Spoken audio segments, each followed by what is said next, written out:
صحرا کی خوبصورتی۔ ایک وسیع اور خوبصورت صحرا تھا جہاں ہر طرف ریت کے ٹیلے اور گرم ہوا کے جھونکے تھے، اور صحرا میں مختلف جانور رہتے تھے جن میں اونٹ، چھپکلی اور ریت کے اندر چھپنے والے مختلف حشرات شامل تھے۔ یہ جانور اپنی زندگی صحرا کی سختی میں گزار رہے تھے اور ایک دوسرے کی مدد کرتے تھے۔ ایک دن ایک چھوٹا سا بچھو ریت کے ٹیلے پر چڑھ کر دیکھ رہا تھا کہ دور سے ایک قافلہ آ رہا ہے۔ اس نے دیکھا کہ قافلے کے لوگ پانی کی تلاش میں بھٹک رہے تھے۔ بچھو نے فوراً اپنے دوست اونٹ کو یہ خبر جا کر دی۔ اونٹ جو صحرا کا جہاز کہلاتا ہے نے کہا، ہمیں ان لوگوں کی مدد کرنی چاہیے، صحرا میں پانی کی تلاش بہت مشکل ہوتی ہے اور وہ پیاس سے مر سکتے ہیں۔ اونٹ، بچھو اور دوسرے جانور مل کر قافلے والوں کی طرف چل پڑے۔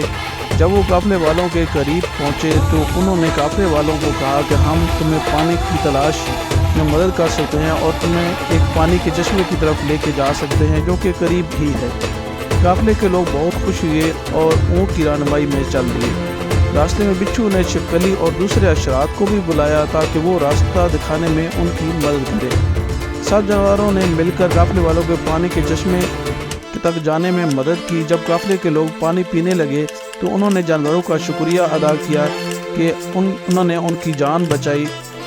اونٹ نے مسکرا کر کہا، ہمیں ایک دوسرے کی مدد کرنی چاہیے کیونکہ صحرا کی سختیوں کو مل کر ہی شکست دی جا سکتی ہے۔ یہ سن کر سب جانور اور قافلے کے لوگ بہت خوش ہوئے اور انہوں نے مل کر صحرا کی خوبصورت مناظر کا لطف اٹھایا۔